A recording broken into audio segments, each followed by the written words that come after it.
Hola, ¿qué tal, Virgilio, amigas, amigos, cuando andaba televidentes de sedado. Extra Plus? Un gusto Pero saludarles, darles la bienvenida a esta edición de Adelante Pero anda solo. Nicaragua, edición con la que estamos Anda arrancando esta semana informativa, como todos los lunes, con la presencia de los doctores Cairo Amador y Humberto Avilés Bermúdez, para hacer un rápido recorrido alrededor de nuestro planeta, con los principales hechos, los ocurridos, publicados o no, alrededor del mundo. Arrancamos tal vez con una cena. Con una cena que se... escena. Es que son las dos cosas, la escena ¿no? en la cena. Sí. No, pero es que la escena fue más temprano, me parece. Es decir, a la llegada Pero es que yo creo a que Londres, ¿no? Ya va a pasar a la historia, no por tapudo, que con Ahí está. permiso de la audiencia, que eso es evidente, ¿no? Ni por los callos que ha desarrollado en los dedos a propósito del sobreuso del tweet, sino fundamentalmente porque ha innovado lo que se entendía por una visita de Estado, ¿no? Entonces, cuando una visita de Estado se convierte en un insulto permanente por parte del visitante. Sí, porque, a ver, no había terminado de llegar a Londres cuando ya estaba Insultando diciendo barbaridades del alcalde de Londres. Sí. El del Sadiq Khan, solo porque no le resulta simpático, pues, y porque Sadiq Khan se atrevió a decir, en tanto que alcalde de Londres, anfitrión, le guste o no a Trump, de quien visite la capital británica, de que Trump no debería ser recibido de alfombra roja. Y parece que no le bastó eso a Trump, sino que se expresó en términos, se dice que utilizó una expresión nasty, referida a la duquesa de Sussex, a la Meghan Markle, que entiendo que es compatriota de Trump, ¿no? Sí. Sí, es ciudadana norteamericana, sí. Entonces no sé qué es lo que le pasa. Pues. Bueno, no podemos saberlo, pero desde luego la respuesta ya no la tiene Steve Bannon, ¿no? Difícilmente la tiene Steve Bannon, en mi opinión, ¿no? Bueno, empezó Donald Trump una visita de 3 días a Reino Unido. Pero a la cena con esa mala pata, digamos, de criticar al anfitrión, al alcalde de Londres, antes de llegar, inclusive a través de un tuit, como ya es su costumbre, de forma de comunicarse, tuit que por supuesto no cayó nada bien, porque a la cena estaban invitados un grupo de gente, a la cena con la reina, estaban invitados un grupo de gente que terminó declinando su participación en la cena. Acordate también de que antes de llegar, y si eso no se llama injerencia, hay que definir el concepto, empezó a decir de que el Brexit lo habían manejado mal. Oye, además a decir abiertamente que él apoya a Boris Johnson como el mejor candidato a suceder a Theresa May, y que al que deben de poner de negociador del Brexit es al bestia de Nigel Farage. Entonces comienza a decir que negociaron mal, que debieron haber hecho esto, que no hicieron tanta énfasis en lo otro. O sea, está analizando y entrometiéndose en lo que es en la parte operativa del Brexit, y además aconsejando, y tomando partido con Boris Johnson y Farage, ¿verdad? De hecho, Farage lo fue a visitar en el 2016 en las elecciones, y él dijo de que el mejor candidato para ser embajador de Londres en Washington era Farage o era Boris Johnson, ¿verdad? Pero o sea, ya casi como eligiéndolo, ¿verdad? No, pero además dice que son varios los candidatos a suceder a Theresa May que han acudido a él, que han llegado a pedirle apoyo. Así, no voy a citar nombres, pero son varios. Y las cosas han llegado a propósito de la cena que le preocupa a Néstor, ¿verdad? Es que no sé qué pusieron de cena. Porque ignora el contenido del menú. El líder laborista, todavía líder, pues Jeremy Corbyn, y el de los liberales, Vincent Cable, se negaron a aceptar la invitación de la graciosa majestad británica a la cena que le ofrecía hoy a Trump. Pero cosa extraña, porque ellos son los agraciados de Trump, pues, al final de cuentas. ¿Quiénes? Corbyn y agraciados. Y ahí.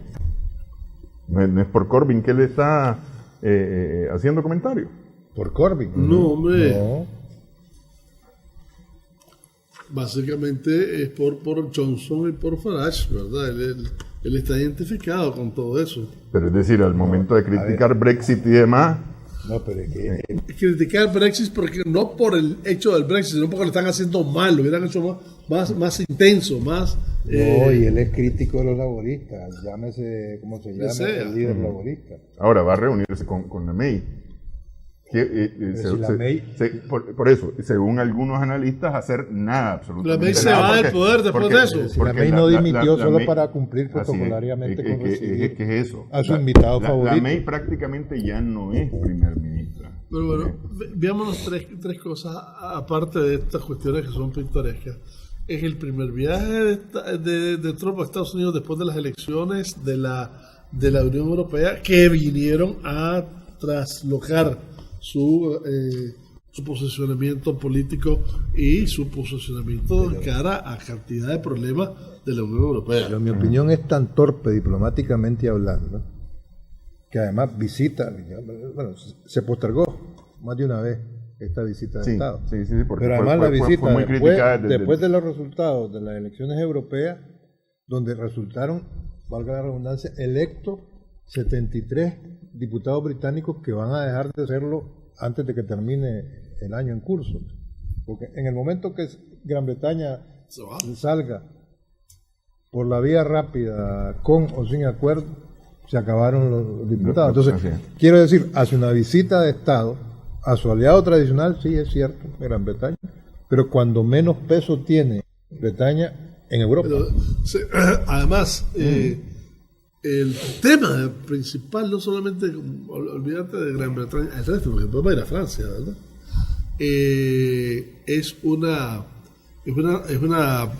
Es la parte de la decisión de la Unión Europea de hace años, otras cosas motivadas por las críticas que le hizo a la NATO, que no servía, etcétera, etcétera. La NATO dice que va a rearmarse y va a comprar a comprar 9 billones de euros en armamento dentro de la Unión Europea, Bueno, porque ese es excluyendo el proyecto de defensa europea. excluyendo a Estados Unidos, A cualquier empresa a norteamericana. cualquier empresa norteamericana. Entonces, desde hace rato, el complejo militar industrial está haciendo lobby con Trump para que efectivamente entre en ese gran y enorme paquete de compra, de venta de armas de todo calibre y de todo tipo, etcétera. Y esas amenazas que ya han sido vertidas desde hace rato, se convirtieron ahora en esas advertencias se convirtieron en una amenaza. Y da la casualidad que la amenaza coincide con la visita de Trump ahora a Europa. ¿Y cuál es la amenaza? Le dice claramente, si Estados Unidos queda excluido del paquete de defensa, no los vamos a apoyar en caso de que tengan amenazas serias o acciones concretas de Rusia. Pero eso es como se hablan los jugadores de póker, eso es un farol. Además, mal planteado, mal tirado el farol. Porque los europeos a esta altura yo creo que están claros de que Putin tiene de todo menos de torpe. Y le dice además... Espérame, un segundito. Es un bluff, de todos modos, que va coherente con todo lo que ha sido su política hacia Europa. Totalmente. Y a todos lados. Sí. Desde el muro para adelante, ¿verdad? Si no tenemos respuesta, pasaremos a otro plano. Entonces va a morir. Y Europa se puede quedar sola ante la amenaza de ataques eventuales de Rusia. Esto lo dijo Michael Murphy, subsecretario de Estado para Europa, el 22 de mayo de este año. Y todavía es subsecretario. Mientras puede suceder, dice, mira la excusa, que nuestros ejércitos se vuelvan menos interoperativos y que no puedan combatir juntos. Dice Michelle Murphy. Al final, Trump lo que quiere es que Europa gaste más dinero efectivamente en defensa, pero que gaste más dinero en empresas norteamericanas fabricantes de armamento. Sí. Ese es y tiene como recuerdo inmediato el gran negocio que hizo con Arabia Saudita por 15 billones de dólares. Uh-huh. Pero es decir, esa línea de una u otra forma, o esa pretensión de una u otra forma, es una pretensión que va perdiendo fuerza, pues, de decir, con todas estas políticas unilaterales que ha venido impulsando Trump, va perdiendo fuerza. Es decir, está lo de China, está más reciente lo de México. Ya vamos con eso. Dice Pete Navarro, que es uno de los halcones en este asunto de las negociaciones de Trump, dice, Trump ve en nuestra industria de defensa el sólido cimiento de nuestra seguridad nacional. Por si acaso hay, y esto lo dijo en el New York Times hace 4 días. El American First no puede pasar de alto esa oportunidad de ese mercado de tantos miles de millones de dólares, ¿verdad? Entonces, esto en el fondo es básicamente lo que tenés en el viaje ahorita de Trump. No puedes aprovechar ese mercado, le dicen, pero al final de cuentas se pone con un garrote a decir, ¿me compras o me compras? Y a pasar facturas anteriores. Corriendo a sus clientes. Así es. Sobre todo a los europeos. Esa es parte del problema. La otra parte es mucho más fuerte con China. Ok, vamos a hacer una pausa. Hablamos de esta guerra comercial con China, que fue centro de del Foro de Seguridad de Shangri-La de la región Asia-Pacífico el viernes y sábado pasado, y hablamos además acerca de lo de México. Regresamos en breve.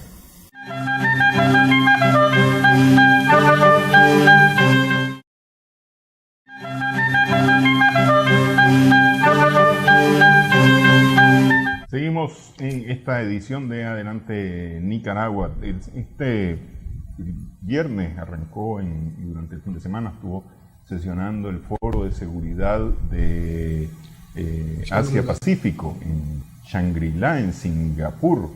Y tiene tal relevancia el tema que prácticamente fue el centro de las discusiones, o ocupó una buena parte de las discusiones, el enfrentamiento comercial de Estados Unidos con China.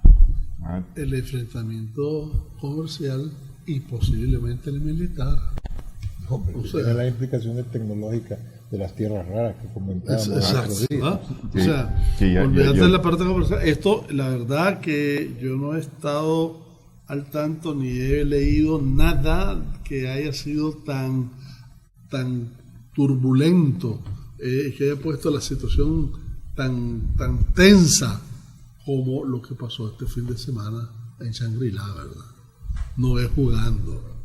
Estas reuniones que en su momento llegó James Mattis, y en su momento llegó el secretario de esa, que dicho sea de paso es uno de los mejores secretarios de defensa que he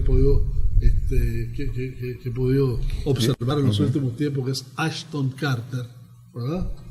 Ashton Carter, para que... Pero eso hace muchos años. En tiempo de Obama, hombre. ¿Ah? Pero es que el tejido que hizo Ashton Carter fue genial. Y las posiciones que se jugaron con mucha altura y sin amenaza. ¿Y qué queda de ese tejido? Nada. Es que ese es el asunto. De ese cocido que hizo, no hay nada, ya cocido. Entonces fíjense cómo está de álgido todo esto, ¿verdad? Un día dice el secretario de Estado, que no ha sido confirmado todavía, Shanahan, con ese apellido, Patrick Shanahan, ¿verdad? Dice de que el intento de formar una coalición internacional contra el creciente poder de China en el Indo-Pacífico no puede retardarse. China responde: no vamos a ceder una sola pulgada. El otro dice: esta situación no se debe abrogar, no se debe coartar la libertad de navegación en el mar del sur de China. El otro dice: este es nuestro territorio, esta es nuestra soberanía, ¿ah? Y para no cansarte entre los dichos, dice por último el ministro de Defensa de China, dice: Beijing va a luchar hasta el final si Estados Unidos se atreve a separar a Taiwán de la China continental. Y esto se ubica además en un proceso electoral dentro de Taiwán, en donde el partido rival del Kuomintang, el PPP, está precisamente tratando, entre su plataforma política, lleva uno de los puntos que es la independencia de Taiwán. Y eso se lo dijo China clarito, eso no va a pasar. Un solo país, dos territorios. Exacto. Es decir, como fue Hong Kong. Un día, de nuevo, Wei enfatizó que tanto China como Estados Unidos son conscientes que una guerra podría hacer destrozo en ambos. Ya en esos términos, ¿verdad? ¿Y qué se dijo? Discúlpame la interrupción, en un foro de seguridad Asia-Pacífica y en Shangri-La, de Corea del Norte. Que él lo mencionó a Estados Unidos, China lo evadió, básicamente que el país es soberano, que ese es su problema. Porque a mí me llama la atención, no sé si ustedes se han detenido a reflexionar un poquito, todas las noticias falsas que la semana pasada, porque resultaron falsas, fueron publicadas a propósito de ejecuciones de altos cargos norcoreanos, sí, que resulta que no hay. Empezando por el que organizó la cumbre fallida entre Trump y Kim Jong-un en Vietnam, que era el ex embajador norcoreano en Madrid, que dijeron que lo habían ejecutado y ahí apareció. ¿Ya? Entonces, ¿cuál es el sentido de todas esas fake news en torno a Corea del Norte y ejecuciones que no son tales, de altos cargos? Sí, incluso se decía que estaba desaparecida y presuntamente ejecutada la hermana de Kim Jong-un, la que organizó la cumbre, la reunión con Corea del Sur. Y los que estuvieron en Vietnam. Ajá, no, sí, básicamente es el que era embajador. Dice, en medio de todo eso, dice el New York Times, por parte de Estados Unidos, dice: comportamientos que erodan la soberanía de la nación y que siembran desconfianza no pueden ser permitidos. Le dice China: si quieren charla, bienvenido. Una pelea, estamos listos. No nos intimidan. O sea, yo no he escuchado ese tipo de lenguaje en las últimas reuniones, aparte de lo comercial, etcétera, etcétera, ¿verdad?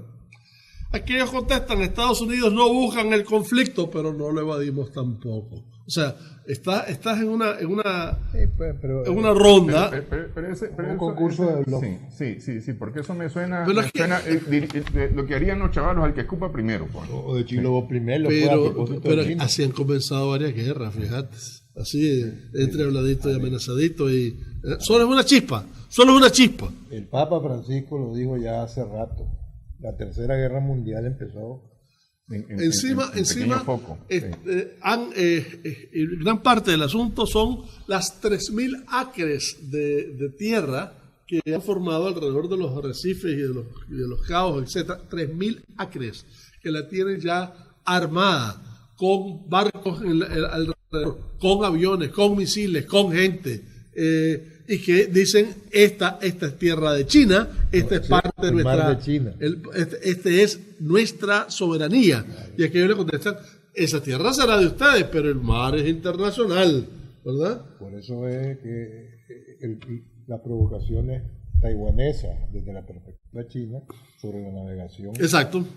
En esa superficie. Y entonces, viene y dice este ministro de Defensa, secretario de Defensa, y dice: estamos diciendo esto no solamente en nombre nuestro, sino con la red de aliados y de socios que tenemos alrededor de este problema Indo-Pacífico. ¿Cuáles?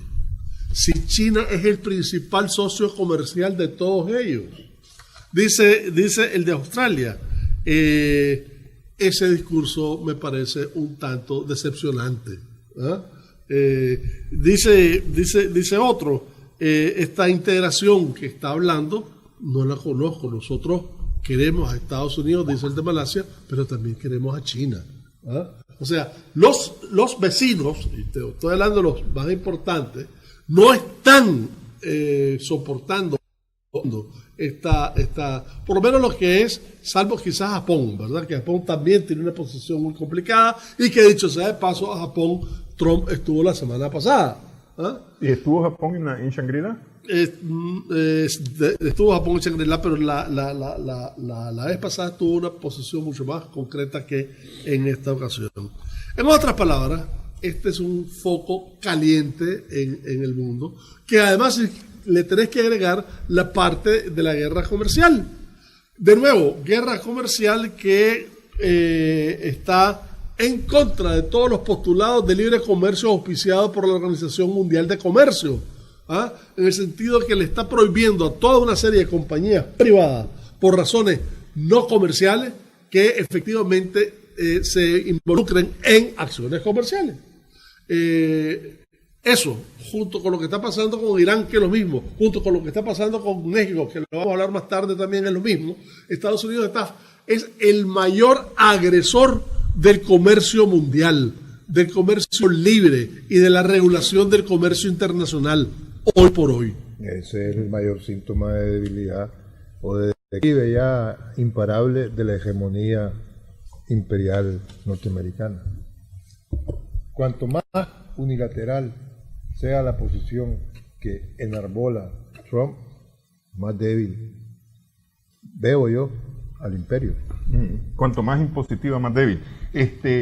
¿Cuál es la relación con lo de Irán? Vamos con Irán. Acordate todo lo que ha pasado con Irán rapidito. Primero invalidan el acuerdo.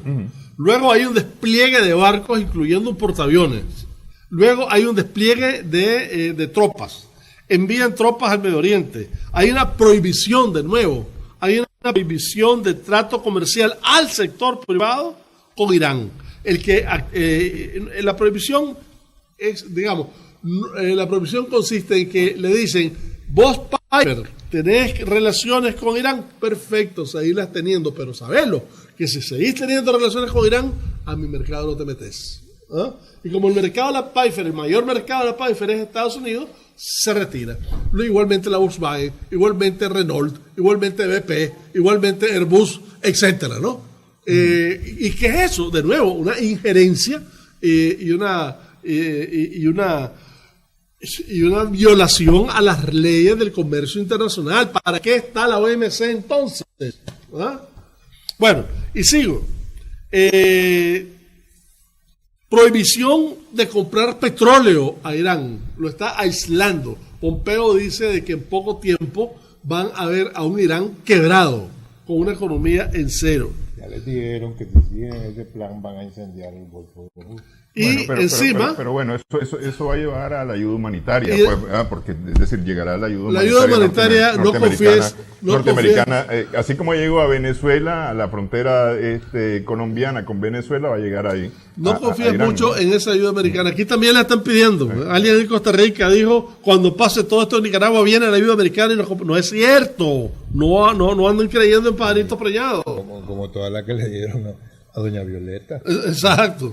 La alianza, además, de Arabia Saudita, Israel y Estados Unidos contra Israel. ¿Ah? Y todo eso alrededor de la invalidez del acuerdo nuclear. Pero fíjate qué interesante que en medio de todo eso la ONU dice, y esto, a todo esto es RT, es CNN, Al Jazeera, es el New York Times y es la BBC. Esas son mis fuentes, ¿verdad? Dice la ONU, Irán acata las principales líneas del acuerdo nuclear internacional. Se ha mantenido dentro de las restricciones establecidas por el acuerdo internacional. Todo conforme las investigaciones de la Organización Internacional de Energía Atómica, OIEA, que además confirma esta organización que su gente, su equipo técnico, ha podido tener acceso a todos los sitios y ubicaciones en Irán. Entonces, ¿A dónde está la violación? ¿a dónde está la violación? Por parte de Estados Unidos, que lo abandonó unilateralmente. A todo esto, Usani, Que además esté en su pleno derecho a abandonarlo, porque si lo quiere abandonarlo, que lo abandone, no hay ningún problema. Si no quiere tener relación comercial con Irán, pues que no tenga relación comercial con Irán. Si no quiere tener nada con Irán, que no lo tenga, pero que no le diga al otro, no la puedes tener porque te peleas conmigo. ese es el asunto. Sí. Rouhani dice, bueno, indica la voluntad de negociar, y le dice, usted ha sido irrespetuoso, usted ha sido agresivo, usted ha sido, nos ha amenazado. Trate por variar, de tratarnos con respeto, a lo mejor nos va mejor. Irán no va a aceptar ningún bullying. Ok, pero donde mejor se mira esto, me parece, es decir, de manera más clara, me parece a mí, es en el asunto de México. Aranceles que podrían pasar del 5 al 25%, en 6 meses. según la amenaza de Trump, o según la advertencia de Trump, buscando cómo resolver de manera económica, o presionar por la vía económica, un asunto que no tiene que ver con asuntos económicos, con asuntos comerciales. Todo lo que estamos diciendo es eso. Por eso, y en México se mira más claramente todo este asunto. Hacemos la pausa y hablamos de la situación con México a regresar.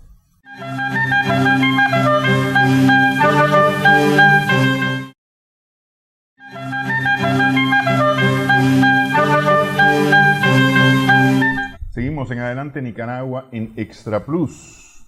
Para detener la migración que pasa a través de México, principalmente la migración del Triángulo Norte Centroamericano, que pasa a través del territorio mexicano en busca de la frontera de los Estados Unidos, el presidente Trump dice que va a subir los aranceles de los productos mexicanos que entren a territorio de Estados Unidos del 5 al 25%. Para presionar a México para tomar medidas que impidan el tránsito de los migrantes. México le dice, con esto no vamos a resolver el problema. Hasta el 5 de septiembre comienza, el 5 de julio comienza 5%.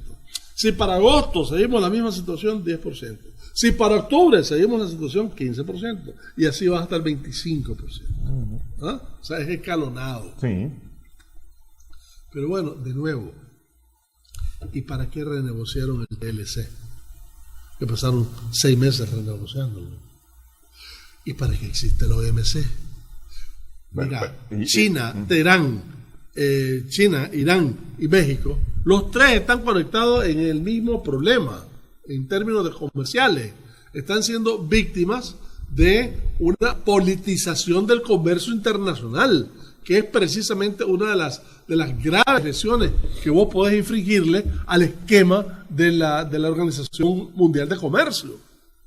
¿Dónde está el libre comercio entonces? Pero eso no existe, hombre. Eso es como la libertad en boca del gobierno norteamericano, es una palabra vacía.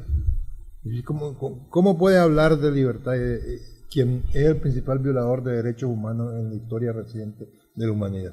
Y que no ha suscrito un solo convenio en materia de derechos humanos. Pues eso está claro y evidente, y se va unilateralmente, para variar, de la UNESCO, porque le maltrataron a Israel. Por favor.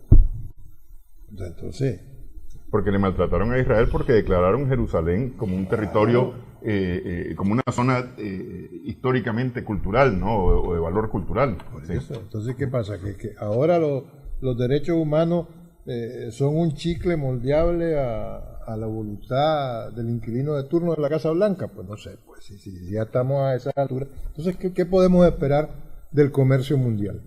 En la medida que el mayor déficit comercial, y eso lo veíamos diciendo ya bastante tiempo, del mundo es norteamericano, y lo detenta la China Popular, la República Popular China, pues está intentando resolver una contradicción económica con presiones de otro tipo, dicho de otra manera, pero es que además de lo que vos estás diciendo, una variante de lo mismo. Pero es que esa ha sido la forma en que Estados Unidos ha entendido que se resuelven los conflictos, y nunca le ha salido el tiro, porque nunca le ha salido el tiro. Es que nunca ha resuelto ningún conflicto. Por eso te digo, nunca le ha salido el tiro. Pero lo peor del caso es que no aprende, me parece a mí, los Estados Unidos, que esa no es la solución. Aplicar presiones económicas a problemas políticos, a problemas sociales, no resuelve el asunto. Para hablar un poquito de Trump. Se puede. Dice un comentarista norteamericano que, bueno, después de todo lo que heredó Trump, no tiene la culpa Trump de cómo encontró a Estados Unidos ya camino a una decadencia. Eso no es culpa de Trump. ¿Ah? Lo que sí es culpa de Trump es profundizar en la velocidad en que se está, que está acelerando, va por el despeñadero con Estados Unidos. Pero bueno. Que era más o menos lo que decía el ministro de Información chino el viernes pasado, que todo este tema está, en vez de hacer América grande, la está haciendo cada vez peor. Y ustedes se extrañarían de que a la vuelta de un año le regalen el premio Nobel a Trump, porque lo estaban candidateando. El premio Nobel de la Paz, además. México lo que le ha dicho a Estados Unidos es, mira, por esta vía no vamos a solucionar el problema, por esta vía lo que lo vamos es acrecentar. Porque nos vas a afectar económicamente, vas a deteriorar la economía mexicana, porque son nuestro principal socio comercial. Y va a acelerar la migración. Entonces, lo que va a acelerar es la migración. Pues. Y no solamente eso, sino que también ve a Centroamérica, ¿verdad? Sí. Porque no es que le haya suspendido todavía, lo tiene amenazado y aparentemente ya está echando. Y ese estilito de negociar es fatal. Amenazada y después te va para atrás, ¿verdad? Pero ya todo el mundo sabe que amenazada y te va para atrás ya no es a nadie sorprender. No es creíble. Pero de todas maneras, la verdad es que mientras Estados Unidos, fíjate, con el muro con México, con amenaza a la Unión Europea, con el asunto de que no le va a ayudar si Rusia hace cualquier cosa, amenazando a Irán con barcos, etcétera, etcétera, en un pleito con China. Bueno, y mientras tanto, ¿qué es lo que está haciendo China? La ruta de la seda. Está haciendo puertos de agua profunda en Pakistán y en otros lados. Está 4 líneas de tren bala hacia Europa y al resto del Asia. Infraestructura por todos lados. El socio comercial número 1 de todos esos países. ¿Y Estados Unidos qué? ¿O qué es lo que tiene Estados Unidos en estos momentos en África, por ejemplo, que le pueda hacer una competencia de sombra a China en su inversión y demás? Absolutamente nada. O sea, y desde esa posición de aislamiento, amenazar, está difícil. ¿Quién es el que saca un arma y no la usa? Mejor que no la saque. ¿Ah? Esto es una situación, y de nuevo, insisto, si haces una conexión de todos los que hemos hablado hoy, esto es un cóctel de conflicto. Ahora, ¿está apostando Estados Unidos a resolver asuntos económicos vía la guerra, vía la industria militar? Pues porque es decir, a ver, Europa, o me compras armas a mí, o te fregás. A China, si querés nos vamos a la guerra, pues. Irán, esto lo podemos resolver por la vía militar. México, te voy a poner tropas en la frontera. Es decir, va a ser por la venta de armas que va a hacer América grande de nuevo. Pero América grande de nuevo no va a ir de ningún lado, porque simplemente esa América grande es una cuestión que o nunca existió o fue una situación que no tiene referencia, no hay camino de regreso, no podés revertir todo lo que ha pasado. Y todo lo que ha pasado desde Vietnam para acá ha sido en detrimento de la posición geopolítica de Estados Unidos. Aparte de un estancamiento fuerte en términos de su economía de los 80, en términos del salario por medio. De manera que desde esas perspectivas, ¿verdad? Este viaje de Trump a Europa lo veo mucho, y desde la forma como comenzó con Inglaterra, lo veo sumamente cuestionable. Ok, va para Francia a reunirse con Macron. Con un pequeño Napoleón disminuido después de los resultados de las elecciones europeas, donde acaba de renunciar el disque líder de los conservadores tradicionales, de los republicanos, de Masenki, ya. con una Alemania con la gran coalición de gobierno en alas de cucaracha, con una Italia en permanente crisis, a punto de dinamitarse el gobierno de coalición Movimiento 5 Estrellas, y que nos va a decir algo nuevo o nos dice algo nuevo, que el capitalismo ha resuelto sus crisis económicas con guerra. Pues tristemente no. Ahí está la Segunda Guerra Mundial o la historia de las relaciones internacionales con aquella inflexión a posteriori de la Segunda Guerra Mundial. Entonces se teorizó y se aparecieron las relaciones internacionales y las ciencias políticas como disciplinas científico-sociales, ¿no? Pero ha leído por casualidad Trump no sé, a Morgenthau, a Waldheim, como alguna de estas gente, pues me parece que no. Ni a la Condoleezza Rice. Ni siquiera, y mucho menos a la amiga, Paso tiene un libro muy bueno. A la Kirkpatrick.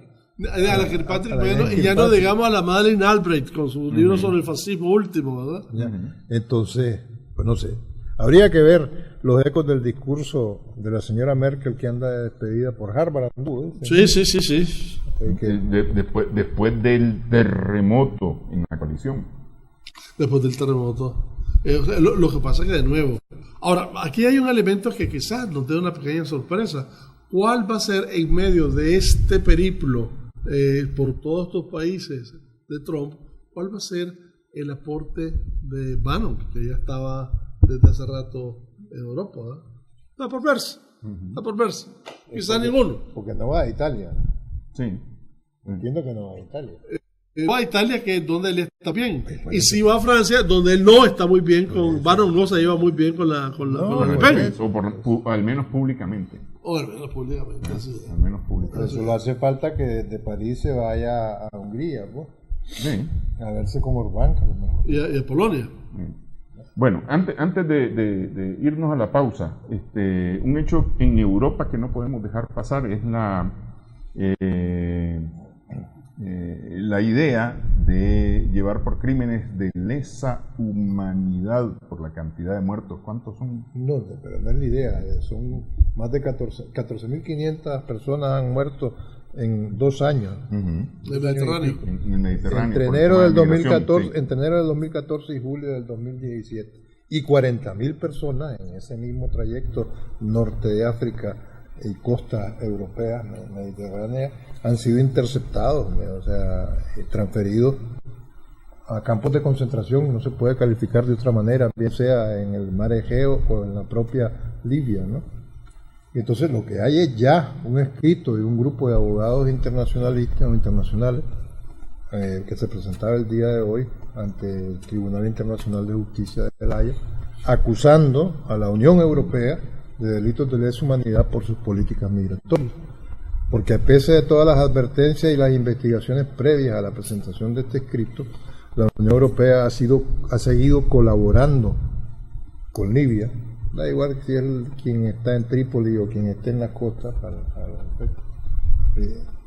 Han detenido a todas esas miles de migrantes interceptados en su intento de atravesar el Mediterráneo y tocar tierra europea, y los han remitido con absoluto desprecio de sus derechos humanos.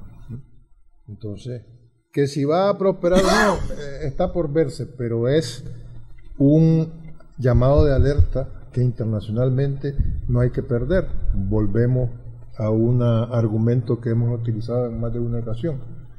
¿Tiene autoridad moral la Unión Europea y sus todavía 28 miembros para andar hablando de derechos humanos o haciendo reclamos o ejerciendo presiones, que es peor todavía, en otros territorios o en otros países, haciendo flagrantes actos de injerencia en las realidades internas de otros países cuando tiene ese panorama en sus propias costas?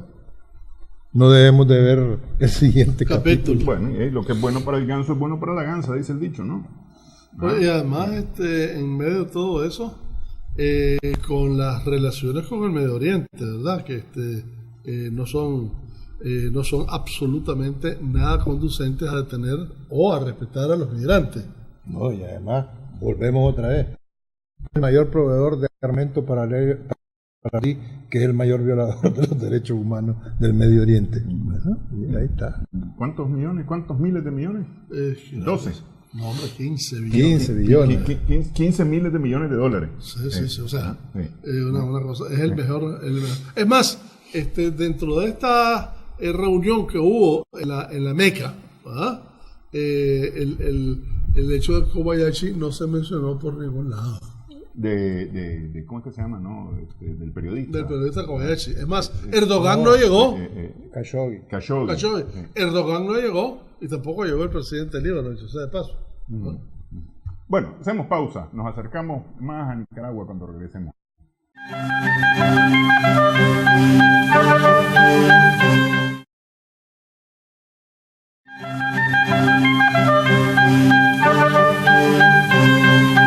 Seguimos en esta edición de Adelante Nicaragua en Extra Plus. El anuncio del gobierno hondureño para privatizar los servicios de salud y educación la semana pasada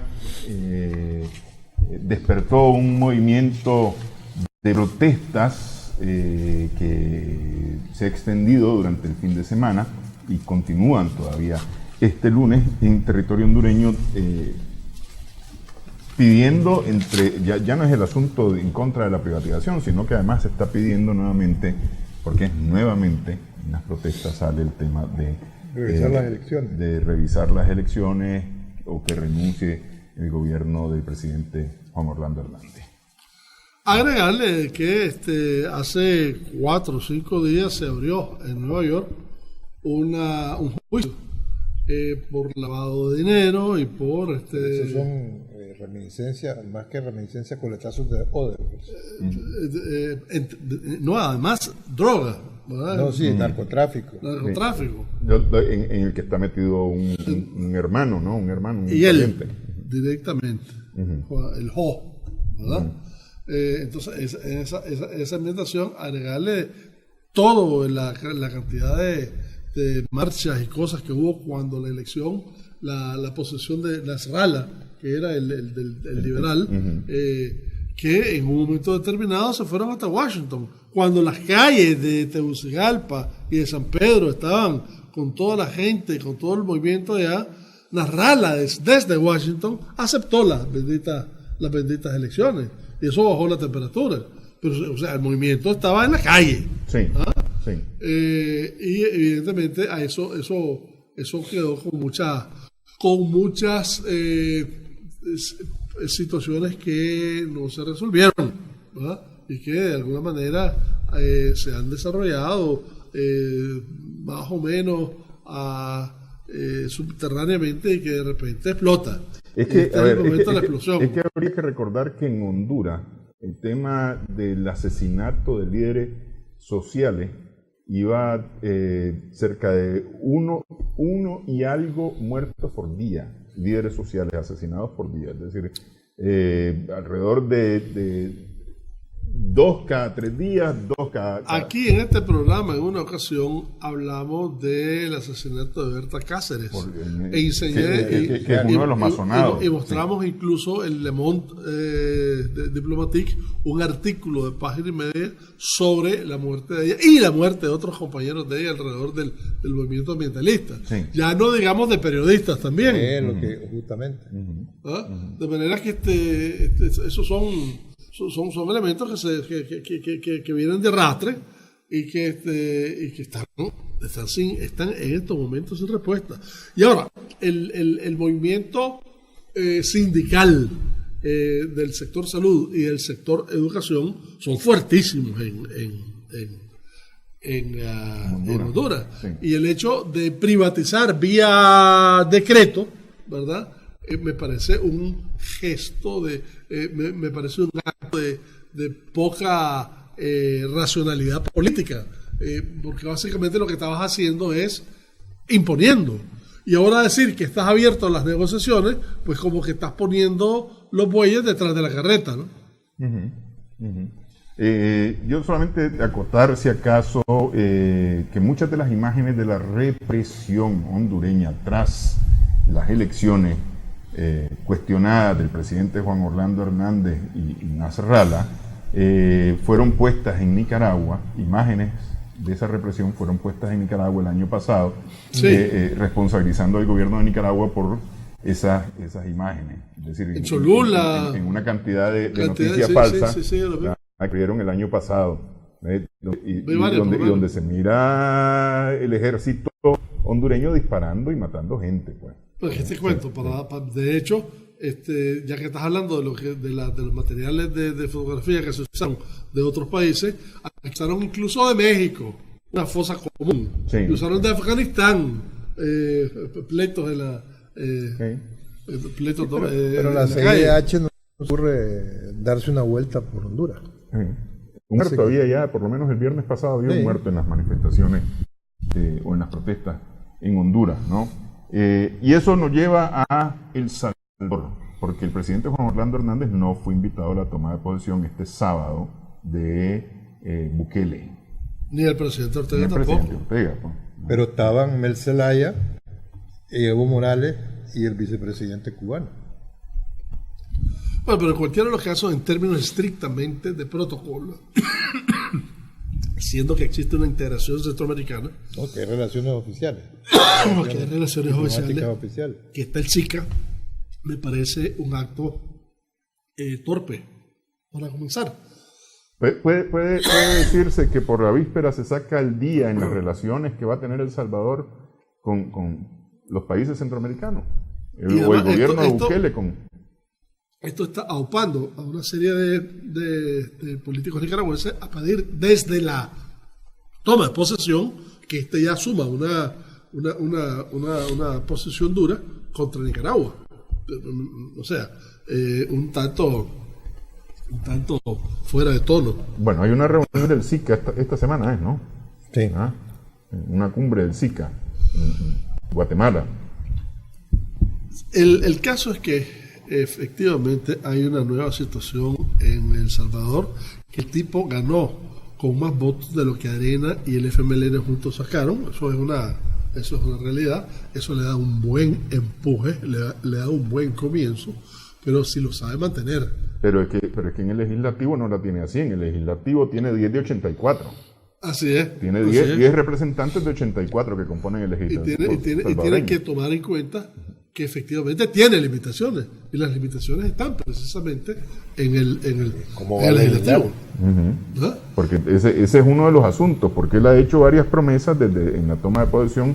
Por ejemplo, el tema, está bien, pues el involucramiento del gobierno en los territorios de las pandillas para lograr recuperar el control de esos territorios.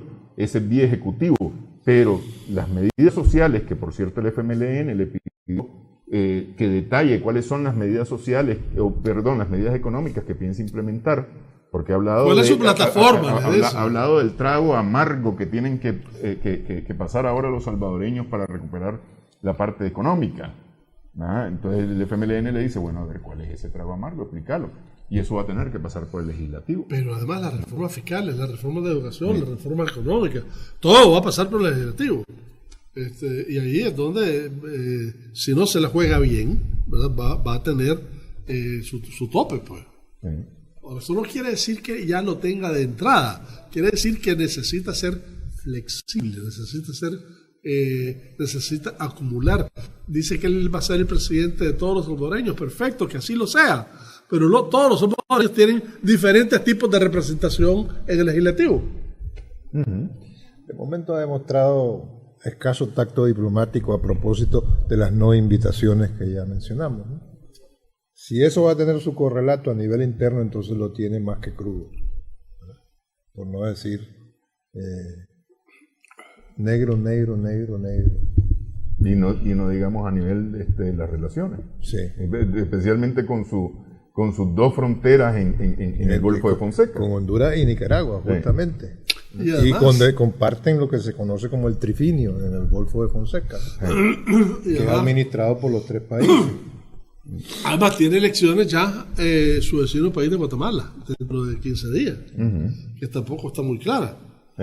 Y donde además, dicho sea de paso, Guatemala es el único país del mundo que sale condenado por la reunión de la Meca, por haber sido el segundo país que reconoce a Israel, que reconoce a Jerusalén como capital como capital de Israel. El segundo.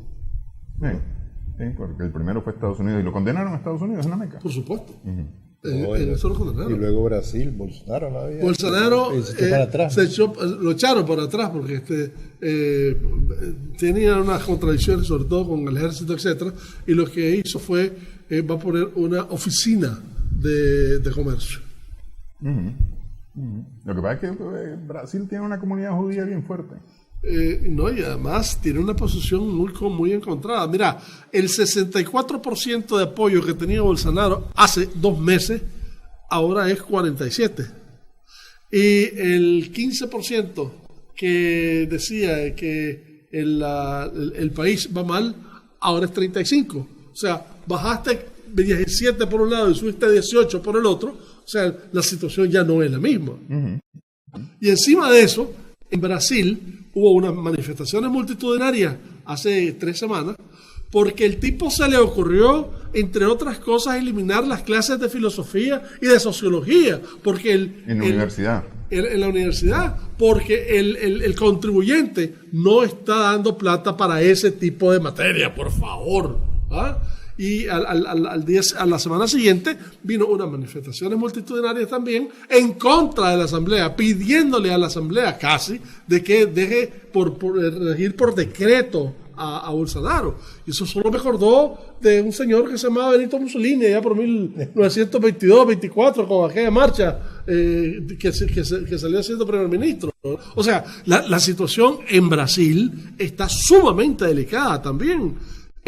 Y la impresión que Bolsonaro tiene contradicciones con el ejército y con su propio partido. Si eso sigue así, él va a seguir cayendo en popularidad y va a seguir aumentando la cantidad de gente que crea que está que es un mal gobierno. Para salir de eso, tiene que romper con el ejército o unirse en otro nivel al ejército y con otro partido para efectivamente hacer de la situación de Brasil todavía peor. Bueno, pero él está contribuyendo, Bolsonaro está contribuyendo sensiblemente a aumentar la presión para que Lula sea liberado. De alguna manera. Sí. Bueno, hablamos de Guatemala la próxima semana, de las posibilidades en Guatemala la próxima semana. Gracias, Cairo, Humberto, gracias también a nuestras amigas, amigos televidentes por su sintonía en esta edición de Adelante Nicaragua. Esperamos que el programa haya sido de provecho para ustedes.